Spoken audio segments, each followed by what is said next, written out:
माता देवहूति, आकृति, प्रसूति 3 कन्याओं के वंश का वर्ण हुआ। उनके बाद में 2 पुत्र और हैं, उत्तानपाद और प्रियव्रत। ये 2 पुत्र हैं। उन्हीं उत्तानपाद राजा की पत्नी है सुनीति। सुनीति के गर्भ से ध्रुव जी ने अवतार लिया, जो मेरे गोविंद के परम लाडले भक्त कहलाए। आदरणीय श्री मैत्री मुनि से विदुर जी ने पूछा कि श्री सुखदेव जी से राजा परीक्षित ने यही प्रसंग पूछा। प्रियव्रत और उत्तानपाद 2 पुत्र हैं। ये प्रसंग बहुत ही सुंदर है, लेकिन राजा उत्तानपाद जो है, उनकी पत्नी जो सुनीति है, वो बड़ी ही सुशील है कि वास्तव में घर को घर नहीं कहते हैं, बल्कि गृहिणी को घर कहते हैं। घर की स्त्री चाहे तो घर को स्वर्ग बना सकती है, और यदि वो चाहे तो घर को नरक का अड्डा बना सकती है। घर को घर नहीं कहते, बल्कि गृहिणी को घर कहते हैं। उत्तानपाद राजा अपनी पत्नी का बहुत सम्मान करते हैं, आदर करते हैं, लेकिन उत्तानपाद राजा एक बार सिंदूर जंगल में गए। वहां पर किसी कन्या को देखा, विवाह के लिए मन हुआ और उनका नाम है सुरुचि। उनसे विवाह कर लिया। विवाह कर लिया तो राजा उत्तानपाद जब सुरुचि को लेकर के आए दरवाजे पर, तो सुनीति बाहर आई। आरती की थाली लेकर के आए हैं, क्योंकि सुनीति तो कहती थी कि मुझे कोई संतान नहीं है, आप दूसरा विवाह कर लीजिए कि उससे कोई संतान हो जाए, हमारा वंश आगे बढ़ जाए। सुनीति की यही इच्छा थी। तो राजा सुरुचि के साथ में विवाह करके आए, तो सुनीति दरवाजे पर आई है। तो जैसे ही सुनीति को देखा है सुरुचि ने और कहा कि ये कौन है? उन्होंने कहा कि ये हमारी बड़ी पत्नी सुनीति है। सुरुचि ने कहा कि तुम्हारी पत्नी सुनीति है? कि हाँ। अरे ये इस घर में रहेगी तो मैं इस घर में नहीं रह सकती हूँ, या तो इन्हें रखो या फिर मुझे रखो। तो उन्होंने कहा कि देवी एक साथ में रह लेना। सुरुचि ने कहा कि मैं नहीं रह सकती हूँ, लेकिन सुनीति ने कहा कि बहन तुम जैसा कहोगी मैं वैसा करूंगी, तुम इसी घर में रहो, यहीं रहो, हमारे साथ में रहो। तो सुरुचि ने सुनीति से कहा कि तुम्हें घर में नौकरों के साथ में रहना पड़ेगा। सुनीति ने कहा कि ठीक है, मुझे मंजूर है। तुम्हें काग बिडारने होंगे कि बिडार लोगे, तुम्हें घर के हर कार्य करने होंगे कि करोगे। तो सुरुचि उसी घर में रहने लगी है, लेकिन राजा उत्तानपाद ने अपनी बड़ी पत्नी सुनीति का त्याग नहीं किया था मन से। अब तो सुनीति जो है उन्हें घर की नौकरानी बना दिया है। घर के सारे कार्य करती है, नौकरों के साथ में रहती है, नौकर जो खाते हैं वही खाती है। इधर राजा छुप छुप करके मिलकर के आते हैं माता सुनीति से। सुनीति क्या करती बेचारी, जहाँ सत्संग होता वो सत्संग में जाने लग जाती है। इधर सुनीति गर्भवती हो गई है। गर्भवती हो गई तो उन्होंने एक सुंदर पुत्र को जन्म दिया, उनका नाम है ध्रुव। तो ध्रुव थोड़े बड़े होने लगे हैं। इधर सुरुचि के अभी तक कोई बालक नहीं हुआ है, ध्रुव बड़े होने लगे। तो तो माता सुनीति जहां भी जाती तो पुत्र ध्रुव को साथ में लेकर के जाती, सत्संग सुनते वो। तो वहां से संत जो आए थे वो जाने लगे और उन संतों ने कहा कि बेटी सुनीति, हम तुम्हारी सेवा से बड़े प्रसन्न हैं, तुम हमसे वरदान मांगो, तुम्हें क्या चाहिए। सुनीति ने कहा कि मुझे कुछ नहीं चाहिए, मुझे बस यही वरदान दे दो कि मेरी छोटी बहन है जो सुरुचि, अभी तक उन्हें कोई पुत्र नहीं हुआ है, उन्हें भी पुत्र हो जाए। ऐसी कामना उनके मन में है। लेकिन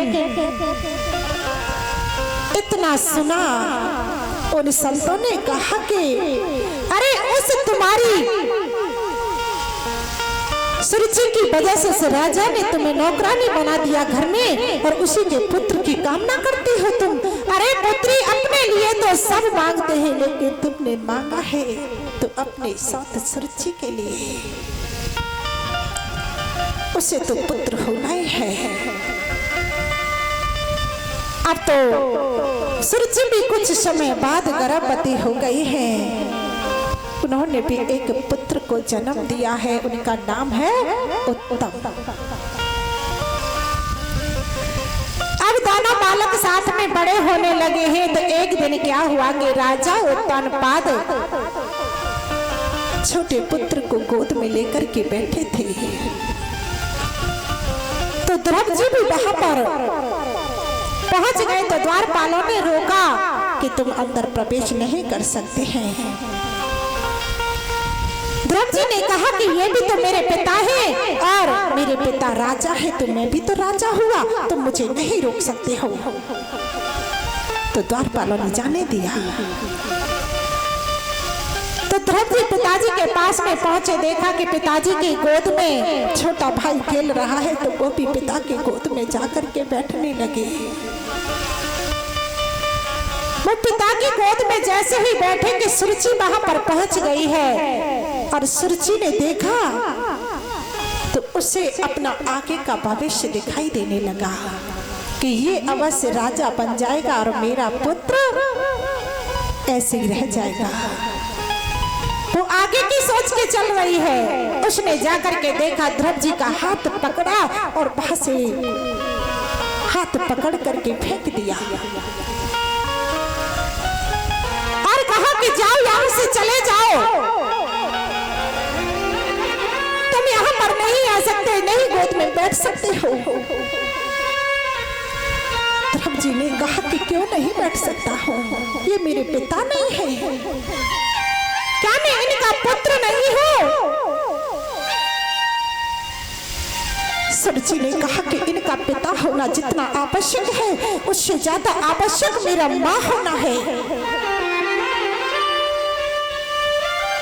जाओ भगवान विष्णु से जाकर के तपस्या करो और कहो कि माता सुरुचि के गर्भ से जन्म लेकर के आना है, तभी तुम पिता की गोद में बैठ सकते हो। सुखदेव जी कहते हैं, परीक्षित, उसने उस बालक ध्रुव का ही अपमान नहीं किया, उसने तो भगवान का भी अपमान कर दिया। क्योंकि जिस गर्भ में आने से हम डरते हैं, भगवान का भजन करते हैं कि इस गर्भ में दोबारा ना आना पड़े, वो कहते हैं कि गर्भ से जन्म लेकर के आओ। उसने उस गर्भ को इतना बड़ा मंदिर समझ लिया। ध्रुव जी फिर बैठने लगे, फिर धक्का दे दिया। ध्रुव जी रोने लगे और कहने लगे कि पिताजी, क्या मैं तुम्हारा पुत्र नहीं हूँ? ये छोटी माँ मुझे भगा देती है, मुझे धक्का दे करके निकालती है, आप शांत बैठे देख रहे हैं। सुरुचि ने कहा कि तुम एक दासी के पुत्र हो, तुम्हारी माँ दासी है, जाओ यहां से चले जाओ। अब तो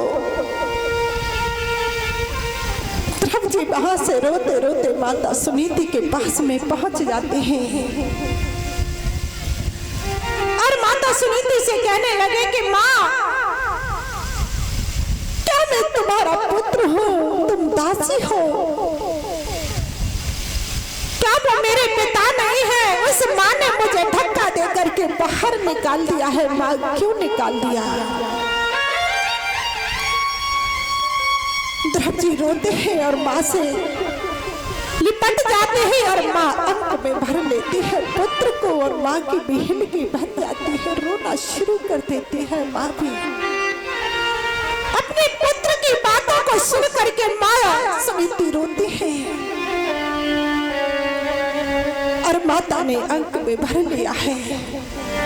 अरे रोए रोए माँ को ध्रुव बतलावे,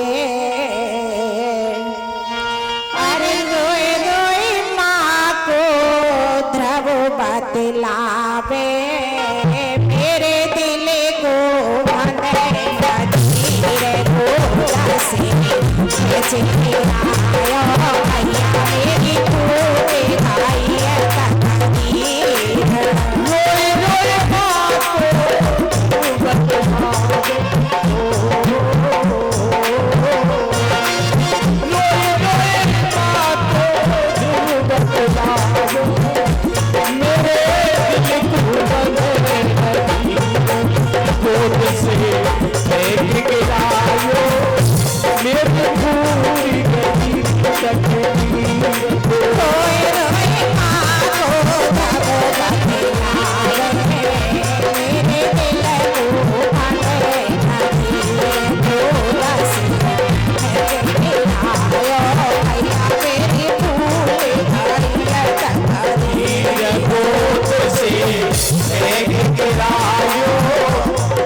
चला गया था और मेरी छोटी माँ ने मुझे धक्का दे करके बाहर निकाल दिया। देख रात को मैया मेरी मेरा मन ललचाया है, देख रात को मैया मेरी मेरा मन ललचाया है। गोद पिता की हाँ गोद पिता भैया अपना खेल रचाया है। अरे गोद पिता की उत्तम भैया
का पुत्र कह दिया है।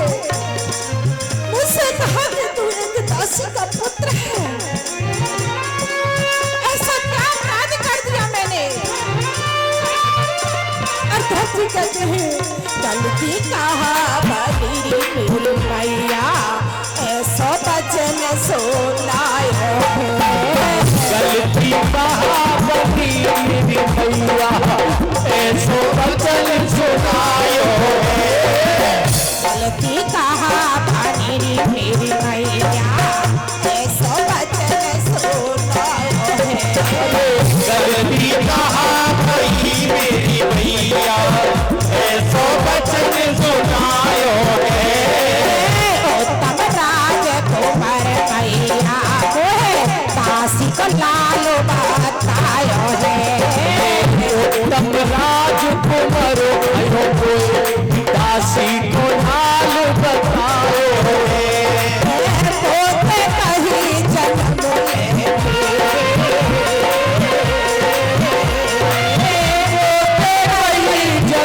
ले तब पावे गोदानी गोद से चिड़ियायो या मेरी गिरायो, मेरी फूट गई है तकदीर।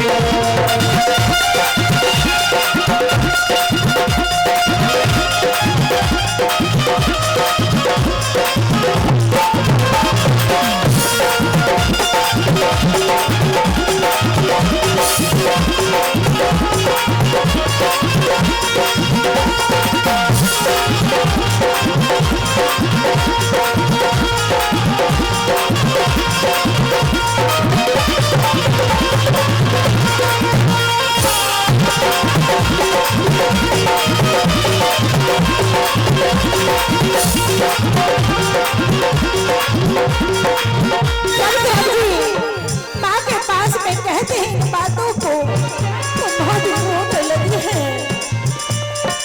माँ भी रोती है, प्रभु भी रोते हैं। माँ ने गोद में उठा लिया है पुत्र को, पहलगी बन गई है और कहती है सुन सुन बात लाल की मैया, दिल की भरे भरे रोई गई। सुन बात लाल की मैया, दिल की भर भर रोए रही।